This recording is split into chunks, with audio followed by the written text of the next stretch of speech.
कैलाश विजयवर्गीय लगातार अपने चुनाव प्रचार में लगे हुए हैं। वहीं उन्होंने इंदौर को लेकर अपने सपने का भी आज जिक्र कर दिया। विजयवर्गीय ने कहा कि मेरा सपना है कि इंदौर एजुकेशन में नंबर 1 बने। इंदौर जैसा सस्ता शहर देश में कहीं नहीं है। एक उदाहरण पेश करते हुए उन्होंने कहा कि 26 रुपए में यहाँ भरपेट खाना मिलता है। हमारे पास एजेंडा हमारा क्लियर है, डेवलपमेंट और डेवलपमेंट। हमने तो विकास किया है और आगे भी विकास करेंगे। हमने गरीब कल्याण की योजनाएं लागू की है, वो आगे भी लागू करेंगे। हमने किसान को सशक्तिकरण के लिए योजनाएं बनाई है, वो आगे भी हम करेंगे। हमने महिला सशक्तिकरण के लिए योजनाएं बनाई, वो आगे भी हम करेंगे। हमारा डेवलपमेंट का एजेंडा है, हम उसी के आधार पर जनता के बीच में जा रहे हैं। और इसलिए कांग्रेस तो सिर्फ वोट बैंक तलाश रही है, क्योंकि कांग्रेस हार चुकी है। पर इस बौखलाहट में वो क्या क्या कर रहे हैं, ये सबके सामने आ रहा है। सब अपनी अपनी जान बचाने की कोशिश कर रहे हैं, जितने भी उम्मीदवार हैं। तो खरगोन में बिना तुष्टीकरण के जीत नहीं सकते, तो उन्होंने ऐसी हरकत की जो अक्षम्य अपराध है। मैं नहीं समझता कि इस अपराध को देश की जनता माफ़ करेगी। आपने 1 नंबर विधानसभा को लेकर एक मैनिफेस्टो अलग से जारी किया है। क्या इंदौर की बाकी विधानसभाओं में इस तरह की पहल करेगी बीजेपी? देखिए, मेरा एक हमेशा से ही ये रहा है। मैं 2 नंबर में था, तब भी मैंने क्या प्लान करना है, मुझे पहले से मैंने प्लान कर लिया था। 4 नंबर में भी किया था। ये मेरी इंडिविजुअल कैपेसिटी में मैं करता हूँ, और इंडिविजुअल कैपेसिटी से पैसे भी लाके काम कराता हूँ। अब ये सब अपना अपना। वैसे अब मैं एक बात और बोलना चाहता हूँ, आपने प्रश्न पूछ ही लिया है। अभी तक 10 साल से मैं सिस्टम का हिस्सा नहीं था, गवर्नमेंट के सिस्टम का। मैं संगठन का हिस्सा तो था, पर सिस्टम का हिस्सा नहीं था, इसलिए मैं साधारणतः बोलता नहीं था। अब मैं सिस्टम का हिस्सा हो गया। तो इंदौर के बारे में भी हम लोग बैठ के प्लान बनाएंगे।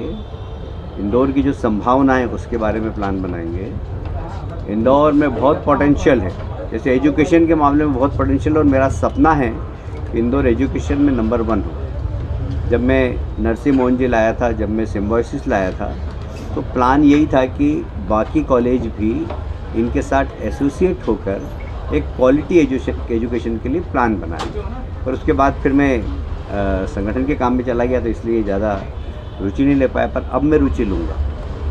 जितने भी कॉलेज है, प्राइवेट कॉलेज और गवर्नमेंट कॉलेज, इनकी फैकल्टी का अपग्रेडेशन कैसे हो। जैसे मैं आपको उदाहरण बताता हूँ। आपने विषय निकाला, तो मैं आज का विषय नहीं था प्रेस कॉन्फ्रेंस का। उनमें सिम्बायोसिस वालों से बात करूँगा कि उनके पास अच्छी फैकल्टी है, तो क्या वो किसी कॉलेज में 2 पीरियड के लिए अपनी फैकल्टी को दे सकते हैं।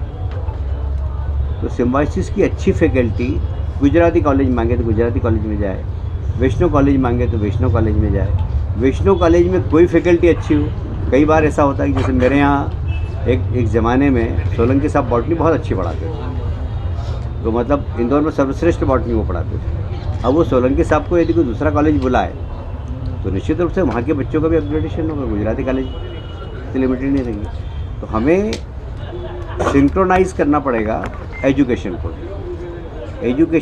तो फिर क्या होगा, जब एक दूसरे के सहयोग से एजुकेशन करेंगे, तो हमारे यहाँ क्वालिटी एजुकेशन होगा। तो देश में कोई भी बच्चे को पढ़ाना होगा, तो कहेगा कि यार हमारे बच्चे को अभी क्या, किसी बच्चे कहाँ भेजेंगे, पूना भेज रहे हैं, हम बेंगलोर भेज रहे हैं, इंदौर क्यों नहीं भेज रहे। आने वाले समय में हम ऐसा सिंक्रोनाइज़ करेंगे एजुकेशन को कि लोग इंदौर भेजें, जिससे कि उसके पहले हमें क्वालिटी एजुकेशन के लिए प्लान करना पड़ेगा। ऐसे ही एक मेडिकल टूरिज़्म, ये बहुत बड़ा इशू है।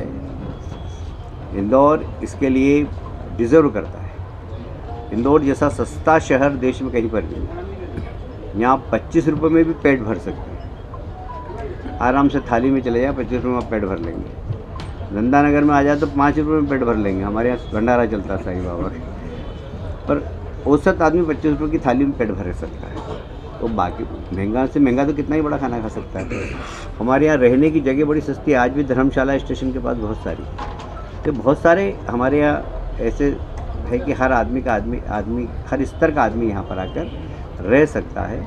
मेडिकल जो सर्विसेज उसका फ़ायदा ले सकता है। तो मेडिकल हब भी बन सकता है, मेडिकल टूरिज़्म का हब भी बन सकता है। बहुत संभावना है, क्योंकि बहुत अच्छे मेडिकल के इंस्टीट्यूट आ गए हैं।